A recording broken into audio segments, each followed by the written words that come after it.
Widespread corruption was one of the main reasons that led to the change of the political regime in Ukraine in 2014. Now a year on, and how much has the country changed? Joining me down the line is Olga Savran, ANC Manager at the OECD's Anti-Corruption Division, to find out. Olga, Ukraine's new administration pledged to fight corruption, a challenging task in the current context of the economic crisis and military conflict in the east of the country. What changes have been made? This was the very first time that we at the OECD gave some positive marks to Ukraine. It's been already 7 years ago that we were asking Ukraine to strengthen its anti-corruption bodies.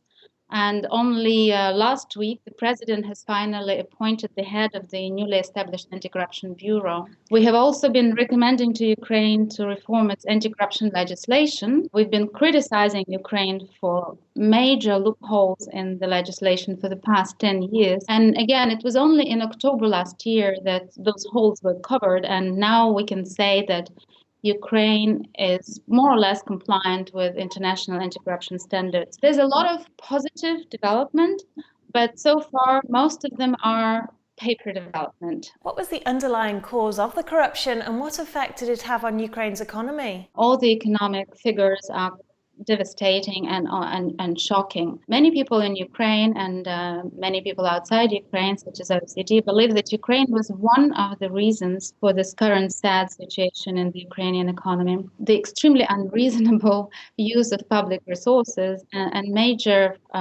leaks of public resources into the pockets of few corrupt officials and oligarchs, and its entire lack of interest of the state in the past to reform the situation because they were benefiting from that. Basically, anybody who came to a state administration would go there in the past for the possibility to steal something from the state. That was the system of the governance that had to be changed. Economically speaking, the country is far worse off than before.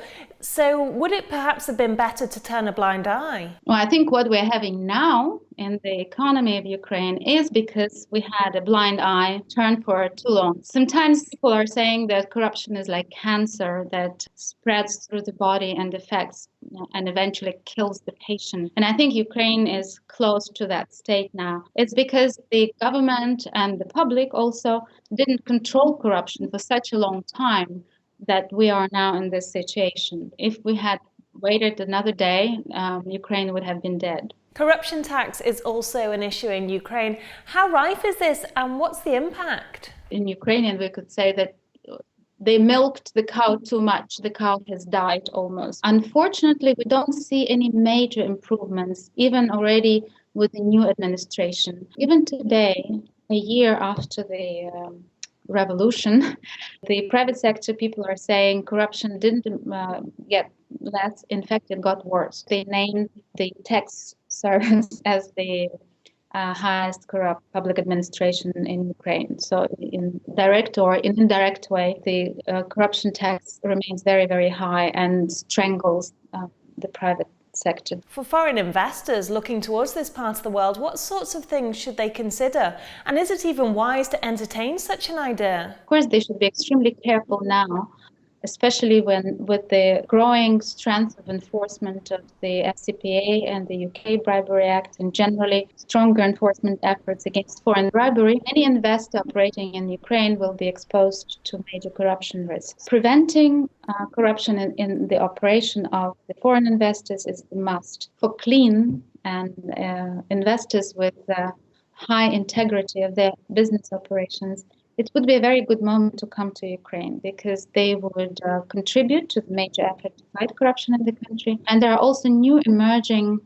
tools that they can use to protect themselves from corruption risks. What sort of role do oligarchs play in terms of dominance, and how can Ukraine even start to deal with this, and should they? Yes, they should, of course, and the sooner the better, because the economic model in Ukraine that is based on oligarchy power is not in the interests of the country, and they're not interested in development of other companies in their country. They're interested to have privileged or, let's say, uncontrolled access to state resources, which they benefit personally, and they're interested to maintain the situation as it is. They don't want a real competition that can undermine their power on the economy. So clearly, oligarchy system is a dead end for Ukraine. It has to be dismantled. I think the fight hasn't yet even started. It's a long, long way to go, but it's vital if the country wants to become a modern industrialized economy. So oligarchs don't pose any economic benefit to the economy, not even in terms of jobs or money creation? It's a very short-term gain, especially now in a country that is in the war and in a massive economic crisis. Of course, you can say that at least those jobs should be protected, at least those people should receive their salaries and support their families. This kind of short-term solution will not benefit the whole country because the oligarchy system is not interested in creating space for real competition of good ideas, of good products. They live off the use of certain industrial capacities and resource flow, and that is not a long-term sustainable solution for the country. So finally, how do you foresee the economic recovery of Ukraine over the next few years? What sort of things will need to align? Clearly, a major structural reform is key to start, and I think the time is passing by so fast. Urgent steps are needed now, and we haven't seen too many of those structural reforms in the country yet.